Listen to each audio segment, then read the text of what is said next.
Olá! Você está contente com seu corpo? Você se olha no espelho e acha que está acima do peso? Hoje vamos tratar de dois graves transtornos alimentares, a anorexia e a bulimia. Quando o controle de peso vira uma obsessão perigosa? Veja agora no Opção Saúde.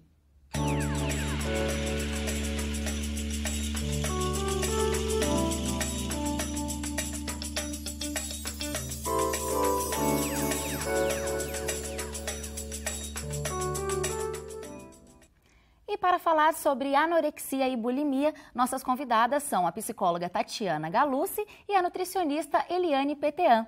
Obrigada pela presença, doutoras. Obrigada. Bom, para a gente começar, doutora Eliane, em qual momento o controle de peso deixa de ser algo saudável e se transforma em doença? Isso é uma coisa um pouco complicada, porque as pessoas, elas ganham peso, depois elas querem perder drasticamente, tá? E muitas vezes elas perdem a noção. Então elas começam a perder peso, mas uma perca de peso é uma doença que você perde tanto o músculo como sinais vitais, tá? Então elas não relacionam a perca de peso com a saúde, elas ficam visando só a estética e não o bem-estar e a produtividade do organismo. Porque a verdadeira perca de peso saudável é aquela que você diminui tanto a gordura, mas mantém o seu tecido magro para resistência e mantém tanto as suas células nutridas para ter um raciocínio adequado. A partir do momento que elas param, não ligam mais nem para a parte de raciocínio ou para a parte muscular e quer cada vez mais perder peso e acha que não está bem, aí é uma coisa perigosa. Doutora Tatiana, o conceito atual de moda linka a beleza com o corpo magro, né? A publicidade, o cinema, influencia na forma com que as pessoas se veem? Acho que com certeza, né? A gente observa hoje em dia que existe um padrão muito rígido, né, de beleza, né, de ideal de beleza. Então, geralmente, esse padrão de beleza, principalmente para o feminino, é associado ao estar magro. Né? Então, quem não quer, se a gente for olhar, quem não quer se encaixar num padrão de beleza que é estipulado hoje em dia? Principalmente porque publicidade, a mídia traz essa inter-relação entre magreza, entre beleza, entre sucesso e felicidade, como se as coisas fossem completamente interligadas. Então, como se você sendo magro, você sendo aquele ideal todo certinho que é colocado, a felicidade, todas as suas outras questões fossem ser resolvidas automaticamente. Bom, nós vamos ver agora como anda a relação das pessoas com o próprio corpo. Roda o VT.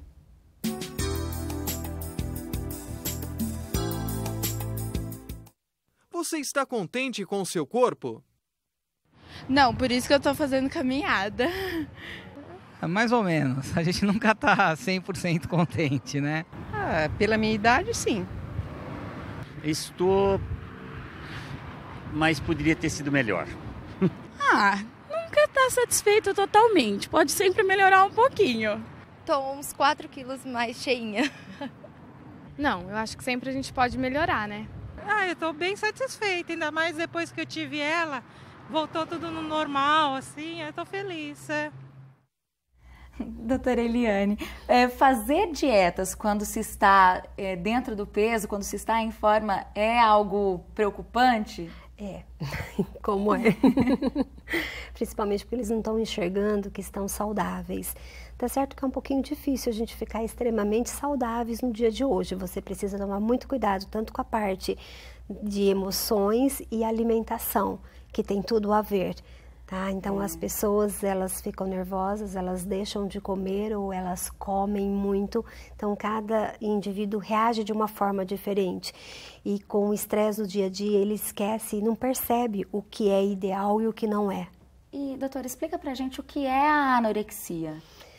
A anorexia é um caso um pouco complicado com os pacientes, porque eles começam a perder peso, principalmente os adolescentes ou as mulheres, as modelos, os atletas, eles precisam ter um peso ideal, as modelos. Então, eles começam a perder este peso a qualquer custo. Então, eles simplesmente começam a ver exatamente as quantidades de calorias, ingerindo o menor possível. Quando eles percebem, e só que tem as vontades, tá? E os desejos, e a parte social, você tem festas, eles comem. Então, o que eles fazem? Eles tomam um laxante para poder eliminar o que comeu. Tá? Então, eles fazem atividades físicas intensas, sem ter um controle saudável, perdendo não só gordura, e sim toda a nossa massa e afetando a parte imunológica. Então, a anorexia, para esses pacientes, é o seguinte: você perde peso a qualquer custo. Então, você vai diminuindo cada vez mais a quantidade. Tem pessoas que chegam a ingerir 200 calorias diária. Tem pacientes que ficam em jejum o dia todo. Então, isso daí é anorexia. Então, não conseguem ter aquele autocontrole. Eu vou comer isto e parar. Então, elas começam, param de uma vez e aí o apetite diminui. E aí as pessoas não sentem mais vontade de se alimentar. E elas não têm necessidade. É como você vai fazendo uma dieta, reduzindo gradativamente a alimentação. Você vai acostumando o seu organismo com aquela quantidade de alimento. Ela acostuma a não comer. Só que nunca tá o ideal para ela. Ela sempre quer perder mais. Doutora Tatiana, a gente sabe que o sentimento de inadequação aos padrões estabelecidos está ligado ao comportamento anoréxico, né? Fala pra gente quais outros fatores também motivam essa doença? Hoje a gente identifica que a etiologia, né, a causa, ela é diversa. A gente estabelece principalmente as questões psicológicas, biológicas, socioculturais, familiares, né? Então, como que cada uma delas se dá? Então, as causas psicológicas geralmente são daquela... Como que ela se relaciona com aquela questão alimentar no sentido de o que aquele alimento representa para ela, né? A gente até identifica que tem alguns, vamos dizer assim, alguns perfis de pacientes que eles têm algo em comum. Geralmente uma postura muito rígida, muito obsessiva, né? Então ela tem uma obsessão. E a gente identifica que às vezes, no caso, né, das meninas, né, das adolescentes, geralmente elas são boas alunas, se dedicam ao estudo, tudo que elas fazem é sempre muito perfeitinho, é sempre muito até obsessivo. Então a gente percebe que isso tem um traço já anterior de obsessão nessa história, que acaba migrando de uma certa maneira para a questão da alimentação, né? A questão da biológica, a gente identifica que a questão da genética é uma coisa muito importante, né? A gente percebe que geralmente em gêmeos, né, principalmente univitelinos, tem uma propensão maior a desenvolver um transtorno alimentar, mais do que o bivitelinos que a gente fala, né? Então, o que acontece? A genética aí é pais que com quadros de depressão, alcoolismo, traços obsessivos. Então, a gente percebe que é uma genética, de uma certa maneira, ela também acaba influenciando. Questão sociocultural que a gente já conversou, né? Que a gente falou, dessa questão dessa pressão de eu ter que me enquadrar dentro desse perfil, dentro desse estereótipo de beleza. Então, assim, mas as coisas isoladamente, né, elas não têm o poder de causar a anorexia, né? Mas muitas vezes o somatório disso tudo acaba gerando um gatilho, vamos dizer assim, para tudo isso, para gerar esse quadro. Bom, as pessoas anoréxicas comem menos porque perdem o apetite ou sofrem porque não querem engordar? Não perca, depois do intervalo você confere a resposta.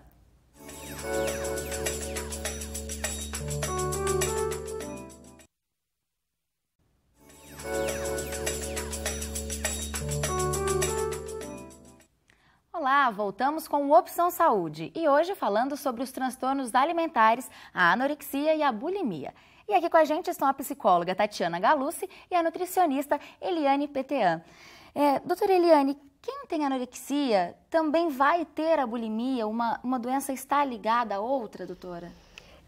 Isso daí é muito discrepante um pouquinho, porque a anorexia, as pessoas, elas conseguem controlar, elas não comem de hipótese alguma.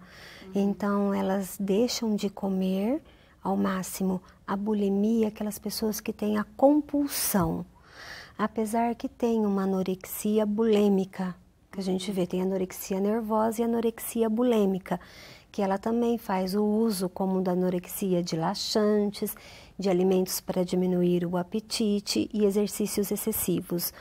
Mas o bulêmico é aquele que come exageradamente, que consegue ingerir uma média de 2.000 a 5.000 calorias por refeição.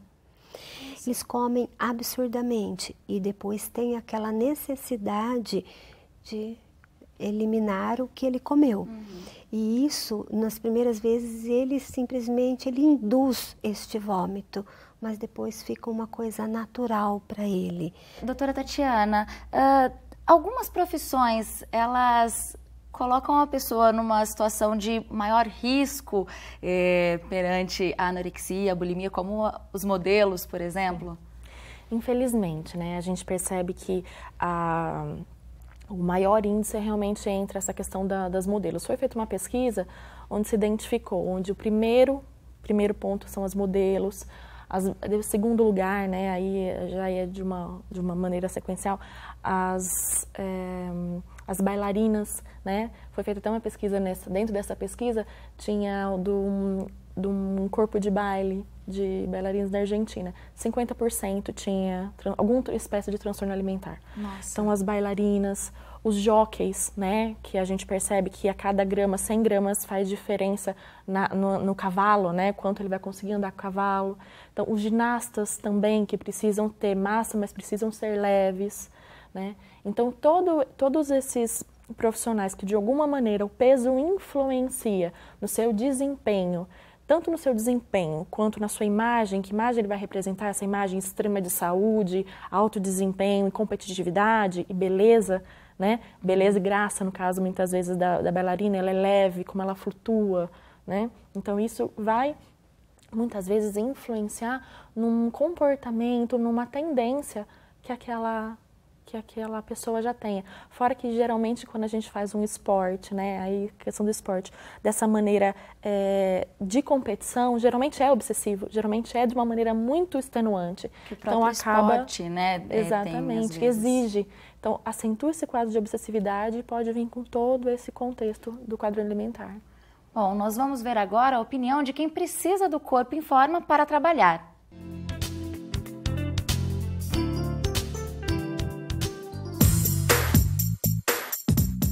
Para mim, trabalhar numa profissão que existe tantos cuidados com o corpo é uma forma que eu gosto de trabalhar.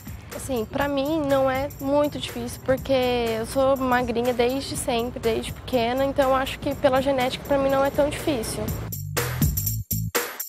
Conheci uma menina que tinha anorexia, ela era magra, só que ela sempre evitava comer quando saía com a gente, as coisas, e durante uma hora escondida, ela sempre comia e acabava vomitando tudo. Hoje eu não faço nenhum regime, eu só tento mesmo maneirar no refrigerante, no doce e como só no final de semana.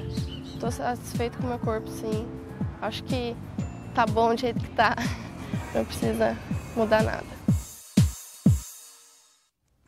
Doutora Tatiana, qual a razão desses transtornos alimentares atingirem mais as mulheres? Há uma faixa etária predominante para essa doença se desenvolver? Sim, a gente diz que é na adolescência, né? Aproximadamente entre os 14 e os 18 anos. Né? No feminino, é uma questão, eu acho que não que não exista, né? Mas a incidência é consideravelmente muito maior. Né?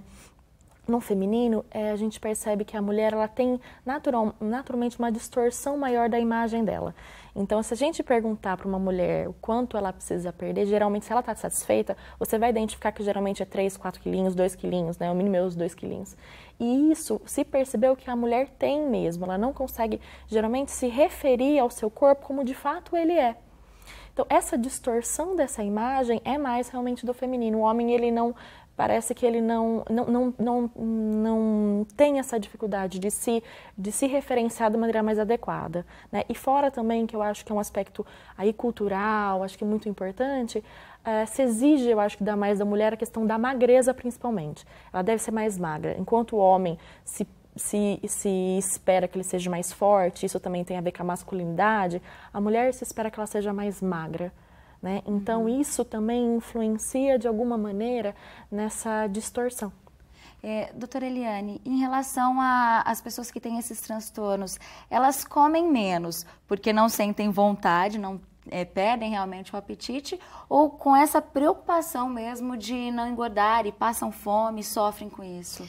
No início, as pessoas que têm anorexia, elas não comem, elas sentem vontade, mas com o tempo o organismo se acostuma realmente com aquela quantidade, aí elas não sentem mais vontade, elas não têm prazer mais em comer e nem a necessidade fisiológica em comer. Para elas é um sacrifício em ter que estar comendo. Então, quando essas quantidades de calorias elas ficam desesperadas, elas comem cada vez menos. Então, elas ficam apavoradas quando elas vejam que todos os alimentos têm caloria e que tudo que comem pode engordar. Então, elas pensam só em engordar e não em nutrir o organismo. Bom, como tratar a anorexia? Você confere no próximo bloco do Opção Saúde. Até já!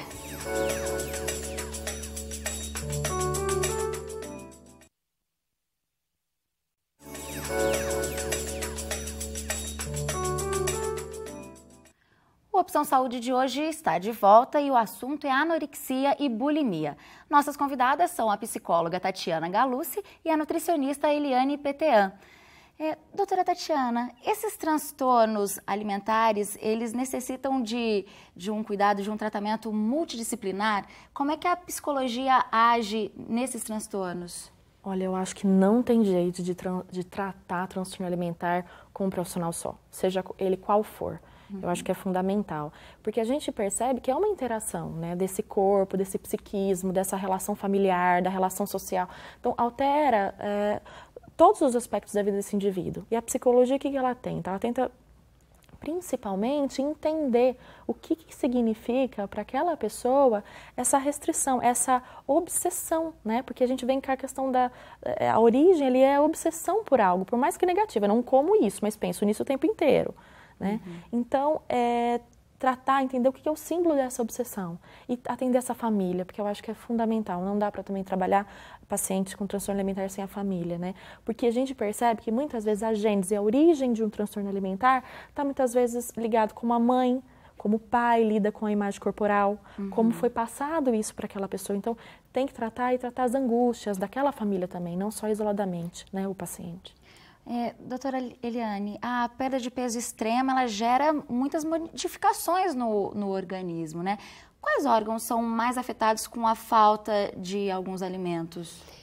No geral, a gente vai apresentar vários sinais e sintomas de deficiências nutricionais que começa a pele seca, tá? A parte visual e o mais comprometido é o gastrointestinal.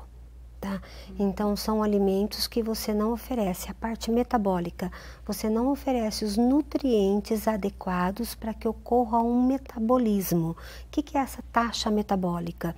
É a quantidade que o seu organismo está trabalhando. Você precisa produzir enzimas, você precisa produzir hormônios para a hora que você recebe o alimento, você quebrar este alimento, absorver e eliminar o que não vai precisar. Só que se eu não tenho o substrato, que é as vitaminas e sais minerais que vêm no alimento, eu não tenho esses componentes que vai ocorrer a parte metabólica. Então vai faltar nutrientes. Para o intestino funcionar adequadamente, ocorre uma desbiose. O que é isso? É um desequilíbrio na flora intestinal. Desequilibrando a flora intestinal, ela não consegue absorver nem o pouco de alimento que está ingerindo. Depois tem distúrbios gastro, que é a parte de a digestão e absorção, como eu disse. E a parte de cardiologia. Elas começam a ficar mais cansadas, não conseguem eliminar o pouco de gordura que está ingerindo, se ingere um pouquinho de carboidrato, não consegue eliminar esta glicose, então vai alterando esse quadro dislipidêmico do paciente. Então, existem pacientes magros, desnutridos, por exemplo, com colesterol alto, com triglicéridos alto, porque você não consegue liberar isso, porque o seu metabolismo não funciona, seu organismo está em totalmente desequilíbrio. Então você desequilibra o emocional, que para mim a alimentação depende muito da parte emocional. Sim. Então os pacientes só conseguem fazer uma dieta quando você consegue equilibrar o emocional dele, senão ele não consegue ter o autocontrole. Então o órgão principal é a taxa metabólica. É baixíssima, o organismo não consegue funcionar, não consegue trabalhar, não consegue digerir, absorver e excretar, que é a função primordial do nosso corpo. Bom, agora depois de conhecer bastante sobre essas duas doenças, a gente também vai ouvir o depoimento da Luque, que teve anorexia e superou essa doença.